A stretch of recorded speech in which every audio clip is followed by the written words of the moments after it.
Magnifique. Bon, ça va, vous êtes bien là? Oh, ils sont allés au fond là, mais rapprochez-vous, qu'est-ce que vous faites?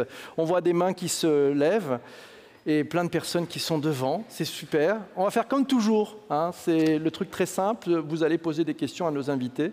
C'est plutôt une bonne chose. Les mains se lèvent déjà. Patrice, oui, on viendra, on passera. Quelqu'un passera parmi vous, Patrice, pour vous passer le micro. C'est promis. Je suis ravi d'accueillir sur cette table ronde qui est très importante. Hein. Vous avez vu le thème, c'est comment comprendre et améliorer l'expérience client business to business en 2022. Intéressant, en 2022, on verra aussi un peu les perspectives. Et puis, on va essayer de voir comment on peut créer des moments d'échange un peu uniques avec votre client. Hein, je pense que on peut dire vos clients, mais aussi l'expérience que vous créez avec votre client. Lui faire ressentir probablement des sentiments. On parlera peut-être de marketing émotionnel. Je vois encore la même main qui se lève. Avant et pendant l'acte d'achat, et puis aussi après, parce que c'est important de faire les 3 points. Comment on peut relever ce challenge, ce vrai défi? Pour nous éclairer, 3 invités à mes côtés. Marine Deck, elle est spécialiste de l'expérience client et marketing. C'est aussi l'hôte du podcast qui s'appelle tout simplement Le Client. Tu es entrepreneur, fondatrice de la start-up Lougage, c'est ça? J'ai rien oublié? Tu n'as rien oublié, même parfait. si Lougage, c'est bientôt fini. Ah, bon, mais c'est pas grave. C'est pas grave, le Lougage c'est fini, vous avez un premier scoop qui est là. Deuxième invitée, à mes côtés, Janine Claro-Kramer. Elle est Integrated Marketing Campaign Operation Director chez Schneider Electric. L'ai-je bien prononcé? Oui, très oui, bien. la réponse est oui, merci beaucoup. Tu accompagnes, toi, les différents marchés de Schneider Electric dans la création et l'exécution de campagnes à travers différents canaux de communication. Ça nous donne le pourtour et tu pourras aller dans plus de précision sur comment tu vis les choses, les challenges que tu rencontres. Troisième invité, Olivier Arnoux, Customer Experience Solution Strategist chez Qualtrics, qui est une société technologique qui est leader dans le domaine de la gestion de l'expérience client, collaborateur, marque, et les produits aussi, intéressant, l'expérience produit. Le principe de la table ronde est très simple. On va pouvoir échanger, être en conversation avec nos 3 invités. Vous allez leur poser vos questions. Je pense qu'on va essayer de faire un vrai ping-pong. Donc, les mains se sont levées déjà. Si vous avez envie de poser des questions, levez la main. On va circuler. On vous passera des micros extrêmement propres. Ils seront nettoyés entre chaque prise de parole. Pour commencer, planter le décor et vous donner un peu quelques bases avant que vous posiez vos questions, je vais demander à tour de rôle à nos invités de nous raconter un petit peu comment ça se passe chez eux. Et on va commencer par Janine. Janine, comprendre et améliorer l'expérience client en business to business en 2022, ça représente quoi pour toi? C'est un défi. On l'a entendu aujourd'hui aussi depuis ce matin. Nous, chez Schneider Electric, on est un grand groupe du CAC 40. Donc, effectivement, le défi est encore plus grand parce que, effectivement, la taille, elle joue. Mais cela dit, on l'a intégré vraiment dans le DNA, l'ADN de notre entreprise avec une équipe vraiment centrale qui veille à ce que tous les employés, le 140 000 autour du monde. 140 000, vous êtes 140 000. Oui, peanuts. Pas mal. Plus ou moins, les intégrer dans tout ce qu'on fait. Donc, c'est l'équipe de CSNQ, Customer Satisfaction and Quality.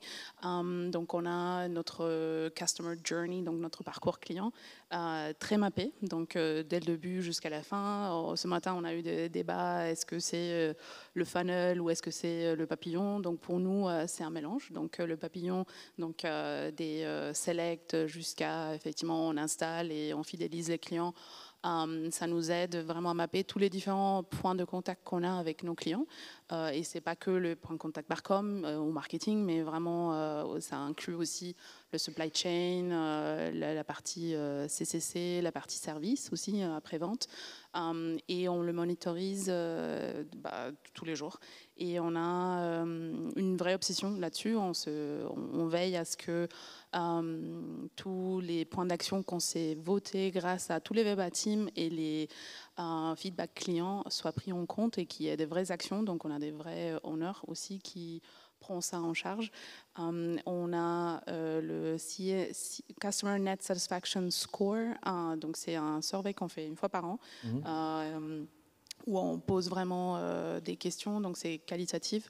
Et après, on a ce qu'on appelle le NSS, Net Satisfaction Score. Après chaque touchpoint, les clients peuvent soit répondre à un survey email ou un pop-up sur la web pour nous donner aussi leur avis des 1 à 5 avec un verbatim, et tout ça, effectivement, nous aide à le intégrer, à sortir aussi du verbatim pour créer du contenu, même si là, il faut qu'on s'améliore un tout petit peu.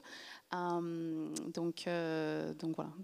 Donc on a un panorama assez complet, hein, c'est-à-dire qu'on voit qu'effectivement vous êtes plutôt bien équipés. On reviendra sur ces différents sujets, puis les enjeux que tu rencontres, et puis à vos questions, hein, mes amis, levez déjà peut-être la main, on va vous passer les micros.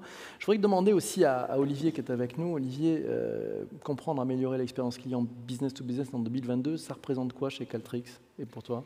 Déjà, si on avait 2 jours, on pourrait vraiment couvrir ce sujet. 2022, on sort quand même d'une période très compliquée sur les 2 dernières années, et le B2B particulièrement est une expérience basée sur la relation. Donc il y a beaucoup de clients qui ont perdu quelque part le fil de la relation avec leurs clients professionnels. Donc je dirais que la priorité pour le moment, c'est rebâtir cette relation. Premièrement. Deuxièmement, on a aussi des sujets classiques de transformation des parcours, digitalisation. Beaucoup de clients finalement veulent, malgré cet élément de relation, pouvoir faire des actions directement sur les canaux digitaux, sans l'assistance de personne.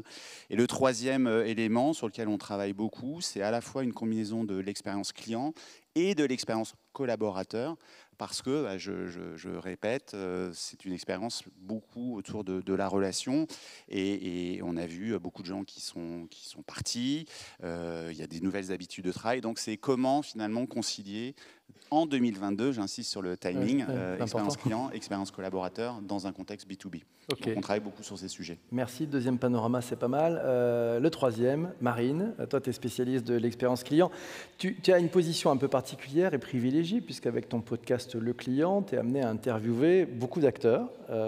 Qu'est-ce que tu pourrais partager avec nos amis ici présents de qu'est-ce que tu as appris et qu'est-ce que tu apprends en ce moment en 2022 sur comprendre et améliorer l'expérience client avec tes invités? Alors, c'est un vaste sujet. Moi, je suis un baby, je pense, à côté de vous. Je dirais que j'ai vu, via le podcast, effectivement, différentes positions sur comment est-ce qu'on peut améliorer l'expérience client en B2B, mais aussi en B2C. J'ai vu un peu les deux.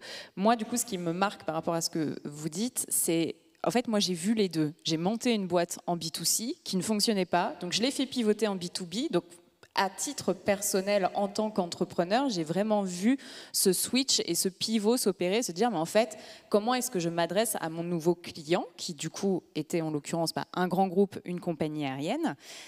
Et en fait, je suis désolée, moi je vais un peu désacraliser le truc, je n'ai pas réellement vu de différence. Oui, nous avons plusieurs interlocuteurs en face de nous. Oui, le cycle de vente est plus long. Et ça s'arrête là, mais en soi, on a les mêmes méthodologies à mettre en place pour un B que pour un C. Moi, c'est mon point de vue, et via le podcast, donc il y a un peu plus de 50 épisodes qui sont sortis, j'ai une plus forte appétence pour le C dans la production des épisodes, et donc je dois pallier ça sur les prochaines semaines. Mais fondamentalement parlant, un B reste un C. La différence, parce que ce sont des humains, donc on parle de H2H. La différence d'un B, donc ils sont plusieurs, les cycles de vente sont plus longs, c'est aussi qu'il est double chassé. Donc en fait, il a une espèce de charge mentale supplémentaire où il se fait targeter par les marques en tant que C et d'autant plus en tant que B. Je pense qu'on peut tous se dire entre nous que le nombre de messages qu'on reçoit aujourd'hui sur LinkedIn, c'est juste une aberration. Et en plus de ça, vous rentrez chez vous, le soir, vous préparez à manger, et là, vous avez des calls de telco qui vous disent « Ah, vous voulez renouveler votre abonnement téléphonique ?» À un moment, vous avez juste envie de dire « Mais foutez-moi la paix !» Il y a des telcos dans la salle, ils vont adorer. Je sais, mais justement, message subliminal quand même. Et du coup, on veut juste avoir la paix. Donc moi, je dirais sobriété quand même au maximum, du coup, en 2022. Ok, vous partagez ça tous les deux, Janine ? Vas-y, Janine. On échangeait à midi effectivement là-dessus, et c'est vrai que c'est un vrai challenge, surtout pour un groupe comme le nôtre. où on adresse plus de 30 cibles différentes, des segments, des partenaires.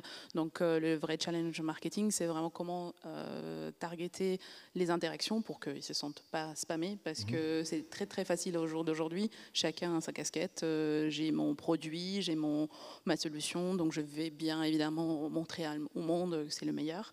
Comment on arrive à vraiment prendre ce recul, de dire à quel moment et comment on fait passer le message pour que ça arrive au bon moment vers les clients et qu'ils ne se sentent pas spammés et que donc notre churn ne soit pas énorme. D'accord. Olivier, tu réagis comment au propos de Marine?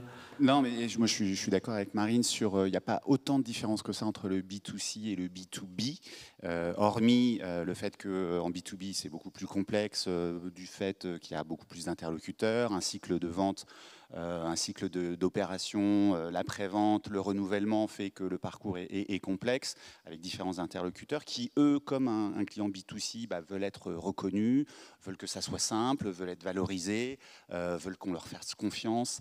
Et on a aussi à l'intérieur de l'organisation finalement plusieurs équipes à servir. On parlait tout à l'heure des équipes ventes, les équipes marketing, les équipes digitales, les équipes opérationnelles, les équipes service client. Donc finalement, on a énormément de complexité dans un environnement B2B, mais je rejoins encore une fois Marine, les méthodes expérience client sont exactement les mêmes. C'est plus compliqué. Donc oui, il faut faire du mapping, oui, il faut faire du customer journey, mais après on déroule les fondamentaux. Voilà. Quant au nombre de messages, je rebondis, on est sursollicité parce que moi je vois aussi beaucoup d'entreprises.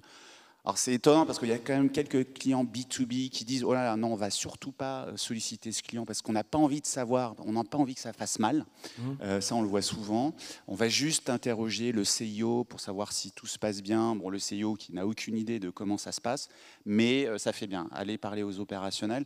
Donc voilà, c'est B2B, on est à la fois, je mitraille dans tous les sens sans vraiment savoir pourquoi, et je ne vais surtout pas engager, en tout cas collecter des feedbacks clients, parce que quand même, ça pourrait faire mal. C'est assez drôle. Donc ça, c'est drôle. On va passer aux questions. Est-ce que des mains se lèvent pour des questions? Je vois la main de Patrice qui va se lever. Voilà. Et il va nous poser une question. Alors, Patrice, il est là. On peut lui passer le micro. Si tu peux te lever, Patrice. Toi, tu as écrit, si je ne me trompe pas, un bouquin qui s'appelle Marketing Zéro, c'est ça? Tu es un peu le spécialiste du marketing émotionnel. Comment tu réagis aux propos qui sont là et quelles questions tu aimerais poser à nos invités? J'aimerais leur poser cette question simple de comment est-ce qu'on fait pour identifier parmi tous ces gens à qui on parle en B2B, ceux qui nous aiment et pourquoi on ne leur parle pas plus souvent? Vous avez compris la question? Non, tu peux la refaire parce que je n'ai pas entendu moi. Comment est-ce qu'on fait pour identifier parmi nos clients ou les prospects que nous adressons des gens qui nous aiment déjà? Et pourquoi on ne leur parle pas plus souvent? Olivier. Moi, je rebondis. En fait, bon, moi, je rencontre beaucoup de clients. Alors, c'est vrai, des entreprises qui sont quand même plus ou moins importantes, enfin, plutôt importantes. C'est toujours déjà surprenant de voir qu'ils ont beaucoup de mal à articuler correctement déjà leur parcours client avec l'ensemble des interlocuteurs qui sont sur ce parcours. Donc ça, c'est un basique. Le parcours, mes interlocuteurs, mes points de contact. Ça, c'est la première chose. Et si on ne connaît pas finalement l'architecture de son expérience client, c'est difficile d'écouter ou d'engager avec les différents interlocuteurs pour savoir ce qu'ils pensent, est-ce qu'ils nous aiment, est-ce qu'ils ne nous aiment pas, comment on peut les aider tout simplement. Donc ça, c'est la première de mes réflexions. Deuxième des réflexions, c'est... Alors, moi, je suis particulièrement sur une entreprise technologique qui va justement faire attention, buzzword, de l'intelligence conversationnelle. Et je pense qu'aussi culturellement, il y a beaucoup d'entreprises B2B qui s'auto-limitent sur, OK, je vais collecter du feedback, je vais exploiter ce feedback, je vais distribuer ce feedback, je vais agir, je vais essayer de comprendre, je vais essayer de voir comment m'améliorer. Donc culturellement, et c'est peut-être une différence par rapport à du B2C, je suis un peu dans la caricature bien entendu, on a peut-être un retard aussi en B2B, je suis dans le cliché, sur justement cette maturité pour dire j'assume, je vais écouter, je vais comprendre et je vais m'améliorer. Oui, ça va faire mal, mais c'est comme ça qu'on développe une approche centrée autour du client. Ok. C'est vrai, c'est un phénomène qu'on observe. Je trouve que ceux qui adressent des clients B sont beaucoup plus timides. En fait, j'ai juste envie de te dire comment savoir comment identifier les clients qui m'aiment. Bah, il faut leur poser la question, est-ce que tu m'aimes? Donc, il faut leur parler. Et là, on parle de dispositif de voix du client. Il faut aller leur poser la question, les solliciter. Et je pense qu'il y a trop d'entreprises en fait qui s'auto-censurent. Alors, je parlais tout à l'heure de sobriété. En fait, il faut leur parler, mais leur parler correctement et de façon qualitative. Mais il ne faut pas hésiter à leur poser des questions et à effectivement dire aujourd'hui, je me remets en question et je souhaite savoir ce que tu penses de ma solution, de mon accompagnement, qu'est-ce qui pourrait être fait en plus ou en moins. Et on a tout à y gagner à poser ce genre de questions. Janine? Il faut différencier aussi comment on leur parle et dans quel contexte. Donc, dans un contexte pur marketing, je crois qu'on leur parle trop. Mais d'un point de vue effectivement plus qualitatif, comme je disais avant, nous, on leur parle une fois par an dans un truc qui est vraiment cadré. On pour récolter vraiment leur feedback, c'est anonyme. Donc, même si on sait donc, de quel secteur le client provient, on ne sait pas forcément... je suis sûre qu'il y a quelqu'un qui le sait, mais on ne le sait pas tous. C'est ce qu'ils pensent, mais justement, afin que ça soit anonyme et qu'on traite tous les problèmes de la même façon et pas en priorisant si c'est un C-level ou un strategic account. Mais après, d'un point de vue comme il y a aussi tous ces feedbacks qui nous reviennent, aussi les positifs et les moins bons. Et on traque aussi qui est engagé avec la marque et avec notre contenu. Donc on a ce qu'on appelle, on les classifie par tier. Donc on a des deeply engaged, ceux qui consomment ou nous contactent plus pendant, nous on le fait par 30 jours pour nos partenaires et 60 jours pour ceux qui sont plus end-users, donc les segments, les C-level, parce qu'on considère qu'ils ne vont pas être forcément en lien avec nous tous les mois. Et donc on sait mesurer effectivement leur niveau de amour pour notre marque. Ok, tiens, alors commentaire dans la salle, Caroline Mignot, elle est là, est-ce qu'on peut lui passer le micro? Merci. Voilà, Caroline, tu peux lever la main. Voilà, merci. Et te lever, n'hésite pas. Comme ça, on te passe le micro. Tu réagissais, je reçois des SMS, donc tu avais envie de... Lève-toi, comme ça, on te verra. Tu me prends au dépourvu. Non, tu parlais du NPS. Effectivement, pour réagir à ta question, on peut aussi utiliser des outils comme le NPS, notamment, qui permet en fait de voir au sein de ton audience. Alors, il y a un autre outil qu'on connaît tous, c'est les réseaux sociaux. Donc, ça peut être ton LinkedIn, enfin le canal que tu utilises. Mais identifier les hardcore fans, en fait, en général, ils sont très bavards. Ils sont bavards avec ton customer service. Le premier hardcore fan, ça peut être un mec qui est un peu énervé, mais qui va t'envoyer un pavé au customer service où tu te dis, en fait, lui, si j'arrive à le faire changer d'avis, ça va devenir mon meilleur ambassadeur. Donc, pour moi, les outils d'audit, c'est le NPS dont Juliette de Spendesk parlait pendant notre conférence précédemment, des questionnaires de satisfaction que tu peux envoyer, regarder sur les réseaux sociaux ceux qui sont loquaces dans le bon sens comme dans le mauvais sens, parce que pareil, un client mécontent, en fait, c'est quelqu'un qui ressent très très fort le besoin de ton produit. Donc voilà, c'était ma petite... Merci pour ce témoignage. On a appris un truc, il y a une main qui se lève là-bas, si vous pouvez passer le micro. Donc c'est le pavé au service client, c'est un cadeau en fait. Hein. Tu confirmes ça? Oui. Oui, tout à fait. Service client, mais aussi donc CCC et... les vendeurs qui vont viser les produits aussi, effectivement. Voilà. Je ne sais pas si on peut passer le micro. Voilà, merci de lui donner un micro propre, c'est parfait. Si tu peux te lever, juste te présenter et venir poser ta question. Vas-y. Ouais, bonjour, William, enchanté. Alors une petite question purement pragmatique. Comment est-ce que vous faites en sorte d'optimiser les taux de réponse de vos clients lorsque vous menez des enquêtes? Parce que nous, c'est typiquement une difficulté qu'on peut rencontrer.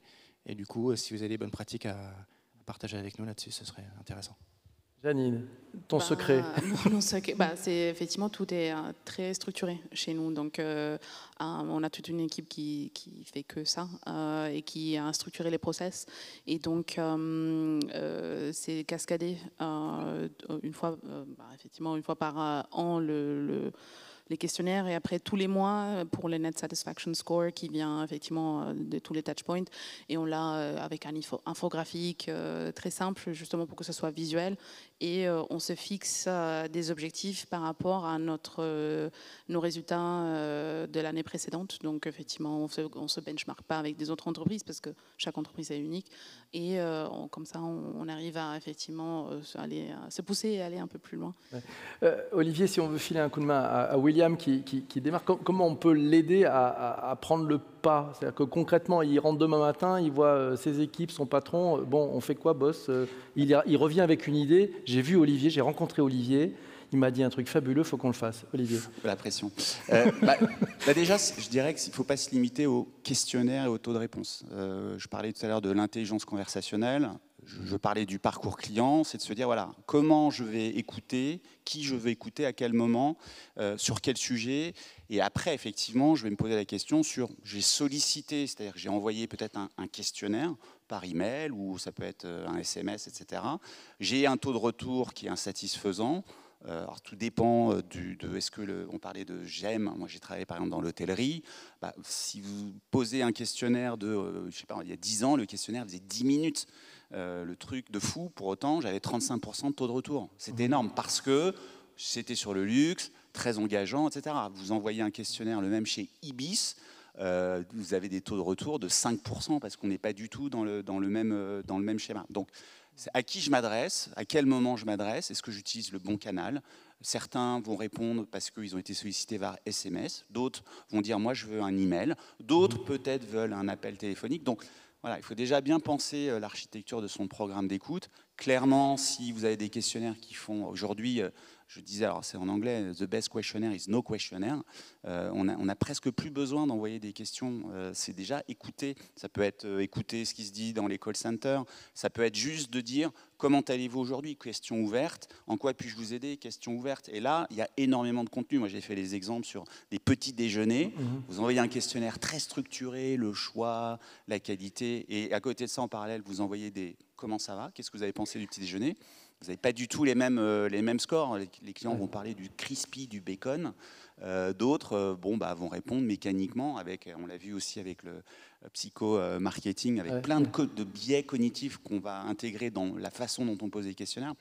Donc voilà, il faut itérer, il faut essayer. Peut-être qu'il y a des profils, j'ai des taux de réponse plus importants que d'autres. Pourquoi, comment?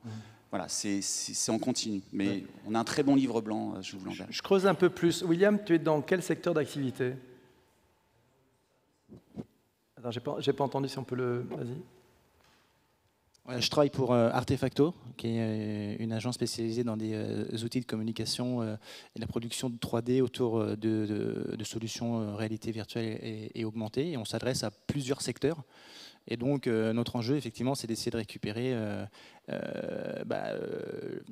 l'avis de nos clients sur ces différents secteurs-là. Et aujourd'hui, effectivement, on se rend compte qu'il n'y a pas forcément de bonne formule pour améliorer nos taux de retour et qu'effectivement, c'est plutôt du test and learn. Mais ce que je voulais savoir, c'était avoir vos retours à vous sur des bonnes pratiques. J'ai déjà noté effectivement la notion d'envoyer des questionnaires très courts sur différents touchpoints, parce qu'effectivement l'expérience client, elle n'est pas que à la vente ou au marketing, elle est pendant tout le parcours client, à partir du moment où il rentre jusqu'à la facturation presque, et que donc du coup à tous les touchpoints, il faut qu'on peut-être puisse mettre en place justement cette petite mini collecte d'avis, de sensations et de recueil de comment on peut s'améliorer.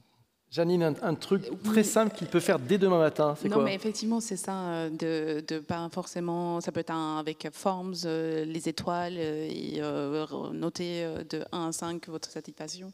Avec après, vous voulez nous laisser votre avis. Et vous n'avez pas besoin de plus, effectivement, pour mesurer la satisfaction. Ça peut être avec aussi les réseaux sociaux, des surveys de temps en temps. Nous, on a un community manager et on le fait vraiment régulièrement parce que ça nous donne plus de, justement, insights de verbatim de notre communauté. Okay, donc. Moi, du coup, je sais que j'ai enregistré récemment un épisode avec la Maïf et ils sont très forts. Ils ont testé vraiment beaucoup de choses et du coup, même dans la structure de ton questionnaire, il ne faut pas que tu te mettes dans une position où, en gros, tu as plein de biais et si tu choisis de mettre des cases à cocher ou si tu choisis de faire glisser un curseur, et ben, typiquement, le fait de faire partir ton curseur de la gauche ou de la droite va totalement influencer, notamment sur la réponse et la précision de la réponse de la personne que tu vas interroger. Et il y a plein de paramètres comme ça. Après, dans ce cas-là, parce que du coup, là, on parle vraiment du taux de retour, je dirais, change de méthode. Tu peux aussi passer par de l'envoi physique. Si tu es en B2B, que tu as un panier moyen qui est assez élevé, et ben dans ce cas-là, tu envoies un petit gift, tu vas vraiment faire la différence, parce qu'aujourd'hui, on en bombarde tous d'emails, de trucs digitaux, mais à un moment, peut-être reviens à un truc physique, fais une petite stratégie, tu fais un petit courrier sympa à la mano, tu mets, j'en sais rien, un QR code vers le questionnaire, et peut-être que là, ça ne va pas te coûter grand-chose, teste-le. Peut-être que là, du coup, ton taux de réponse va changer. Et après, déjà, voir le taux de clic et voir le taux de remplissage ensuite. Mais on passe à une étape d'après, dans l'affinement de ta question et de ton besoin. Peut-être juste un dernier point pour demain matin sans faute. Tu repars chargé, là. Là, tu repars chargé. Demain matin sans faute, déjà, c'est se poser... T'es pas venu pour rien, William. C'est se poser la question sur pourquoi je pose ces questions. C'est la base. Moi, je l'ai fait. Je prends des questionnaires. 40% des questions, personne n'est en mesure de m'expliquer ce qu'ils vont faire de la data. On revient aussi au sujet juste avant. Donc, pourquoi je pose ces questions? Pour qui je pose ces questions? Qu'est-ce qu'on va en faire?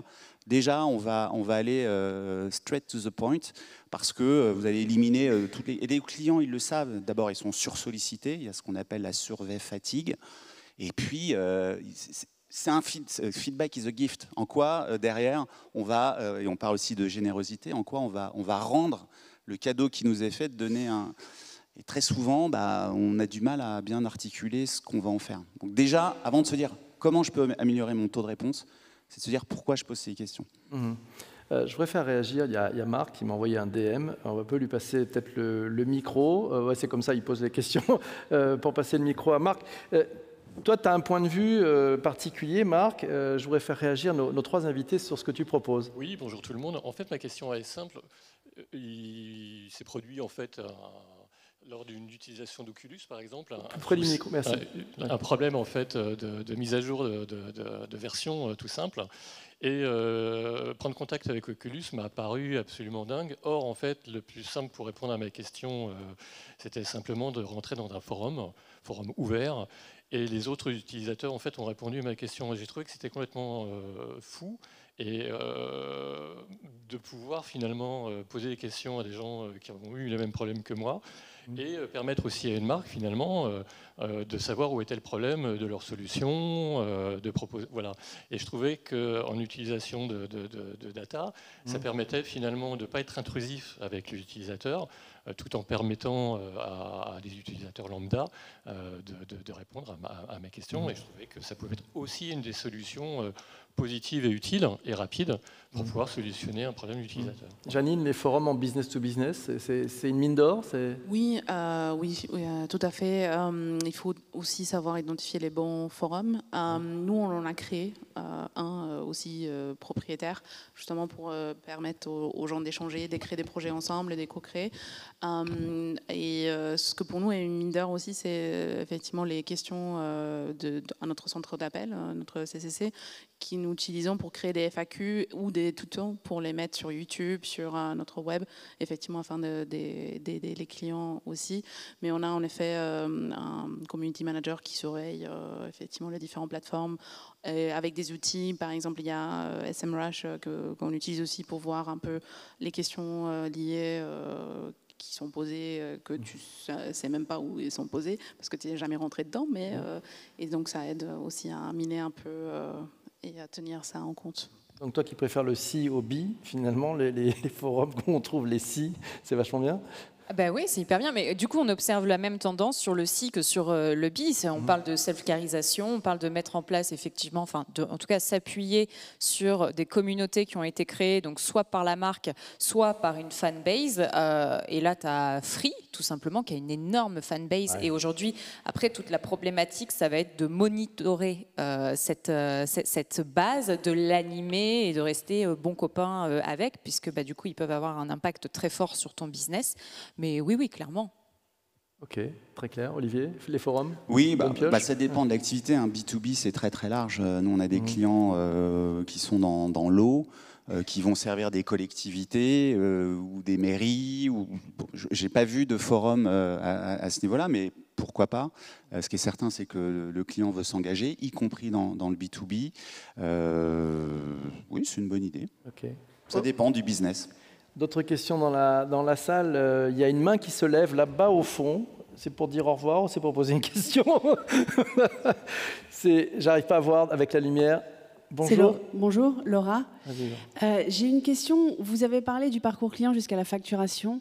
On ne parle jamais de la fin de vie du client. Or, c'est des opportunités de récupérer de l'info de dingue, non, quand il veut partir?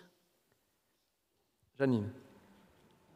On espère qu'il va jamais partir, mais donc fin de vie, pour nous, on l'utilise aussi quand on installe des produits et c'est le temps il n'arrive jamais vraiment à la fin de vie, mais pour faire un upselling ou pour remplacer. Donc effectivement, nous on reste en contact jusqu'à la fin de vie et après on espère qu'ils vont recommencer. C'est pour ça qu'on fait la papillote aussi avec un nouveau produit ou un produit qui a été reconditionné.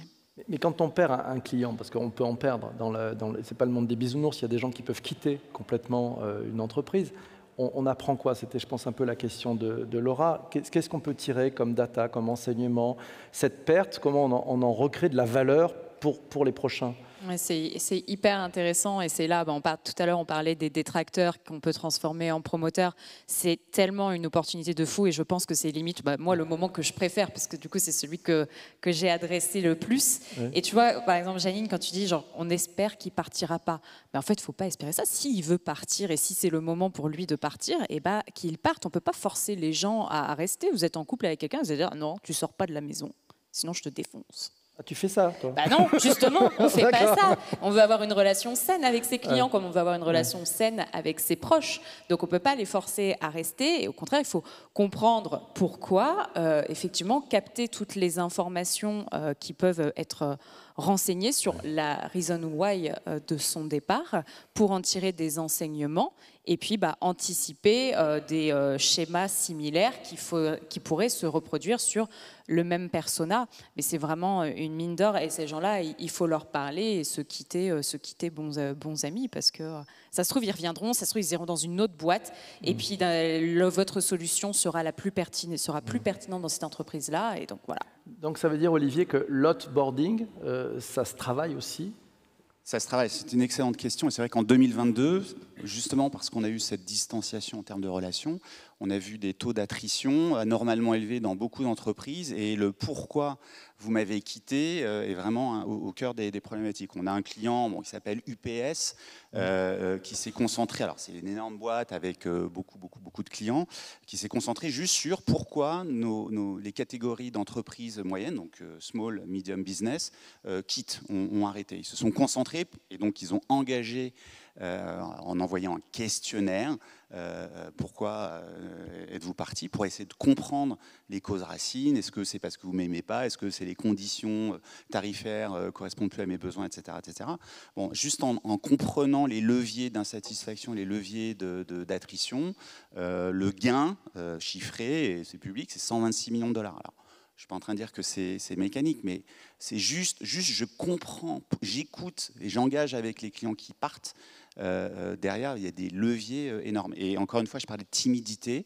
Je rejoins Marine. Il faut absolument comprendre. Alors, certains clients, on est content qu'ils partent, il faut aussi le reconnaître. Mais le pire, c'est les bons. Alors maintenant, au niveau de la techno, on fait aussi du prédictif. C'est-à-dire que les entreprises sont très intéressées pour construire des modèles qui permettent de dire ce client, il est à risque. Parce que, justement, il y a des signaux, que ce soit sur des données opérationnelles, des commandes, ou des données expérientielles, des taux d'insatisfaction, font qu'ils rentrent dans des cases qui, potentiellement, doivent m'alerter pour être proactifs et empêcher l'attrition. Donc, le outboarding sert aussi à créer ces modèles pour comprendre pourquoi les gens partent, pour au moins anticiper au cas où on aurait d'autres qui veulent partir. Janine ? Quand vous êtes dans une entreprise où malheureusement désinstaller un matériel électrique, c'est un peu plus compliqué. Ouais, c'est pour ça que je disais, on espère qu'ils ne partent pas, mais pas parce qu'ils ne sont pas contents. Mais c'est pour ça que la satisfaction client et l'expérience client, c'est tellement important de l'intégrer vraiment à votre quotidien pour pouvoir bien les accompagner. Parce que des fois, tu es à vie avec une entreprise et une marque, et il faut essayer de les aider, de les comprendre et de prendre effectivement tout ce qu'ils ont à dire pour essayer d'améliorer le parcours pour tout le monde. Allez, dernière question pour chacun de vous. On a vu 2022. Finalement, moi j'aimerais savoir un petit peu, dans les années qui viennent, pour chacun d'entre vous, quels sont les grands challenges que vous voyez et qui peuvent aider celles et ceux qui sont avec nous aujourd'hui? Quels sont les grands challenges à venir sur l'expérience client, Marine? Moi, je dirais la personnalisation, avoir une approche qui soit tellement plus qualitative que ce qui peut être fait aujourd'hui. Et puis oser s'exprimer, puisque du coup j'ai l'impression qu'il y en a beaucoup qui sont timides, dis donc. et puis oser s'exprimer, et puis personnalisation, qualité, et puis récolter. Donc si je te suis, ça veut dire qu'il faut que les entreprises mettent en place les conditions pour que les gens osent s'exprimer, c'est ça? Et aussi faire sortir les choses? En interne, tu veux dire? Enfin, en interne comme en externe aussi, pour donner les canaux, le maximum de points d'écoute. Olivier, tu vois ça comment, toi? Oui, moi déjà, je pense qu'il faut assumer la complexité de l'expérience client B2B. Et l'assumer, c'est vraiment poser noir sur blanc mes parcours, mes différentes parties prenantes, internes, externes, etc. Et ensuite, aller vers la simplification du parcours, effectivement la personnalisation, peut-être envoyer moins de questionnaires, peut-être simplifier nos processus, peut-être donner aussi la main à nos équipes. On travaille beaucoup sur le retour des équipes terrain qui vont faire des installations.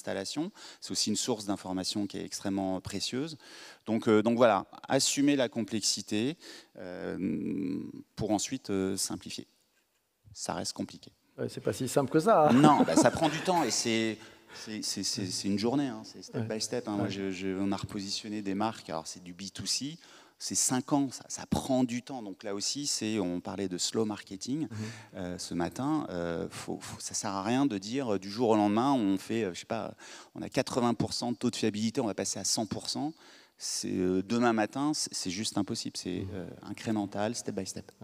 Janine, en tout début de cet échange, tu nous disais, tu nous parler du panorama de ce que vous avez mis en place chez General Electric. On s'est rendu compte que c'était très complet, c'était très bien pensé, il y avait des outils de mesure dans tous les sens. Chapeau pour une grande boîte de réussir à faire tout ça. Les grands challenges que tu as devant toi et que vous avez devant vous au niveau expérience client, c'est quoi les prochains trucs à réussir à craquer? Moi, je travaille dans l'équipe communication, donc pour les pays France. Et pour moi, le plus gros challenge, c'est vraiment de réussir avec maintenant toute la data. On le voyait avant avec Scott. On a la data partout, à l'exploiter correctement. Les parcours clients sont de plus en plus pas linéaires, disons-le comme ça, et à vraiment les capter grâce à tout type de data de leur partage, ce qu'ils regardent sur les réseaux sociaux, data de ce qu'il vient de dire au commercial, data de ce qu'il vient d'acheter, installer, d'arriver à vraiment personnaliser, donc ce que disait Marine aussi, ce que nous on leur donne comme info. Donc vraiment pour moi c'est essentiel, un vrai MarTech qui rassemble, agrège intelligemment toute la donnée, qu'on puisse personnaliser, parce qu'un client n'est plus vraiment juste un client B2C, mais comme disait Marine, c'est plus nébuleux cette frontière quand on est CB, et donc effectivement arriver à leur parler et qu'ils puissent s'engager avec une marque et créer ces liens forts avec nous, avec les autres marques aussi. Okay, donc le vrai challenge, c'est le lien en fait, hein, c'est ça finalement, on en revient à ça. Hein. C'est être intelligent, c'est avoir cette insightful data pour pouvoir faire les stratégies qui soient pertinentes et pas juste bombarder les clients avec des messages espérant qu'à un moment donné, ils vont choisir notre marque et pas une autre. Ok, beaucoup d'intelligence et du lien. Je crois qu'on peut les applaudir tous les trois. Merci beaucoup à vous trois. Merci aussi à vous qui avez levé la main, qui avez posé des questions, qui avez partagé. On se retrouve à 16h25 ici même si vous avez envie de tout savoir sur le métaverse, les NFT, le Web3. Je serai accompagné de Laurent Chrétien, qui est le patron de Laval Virtuel, et de Sandrine Decorde, qui dirige Artcare, une entreprise qui fait des NFT avec des artistes. Voilà. À tout à l'heure. Merci. Merci beaucoup.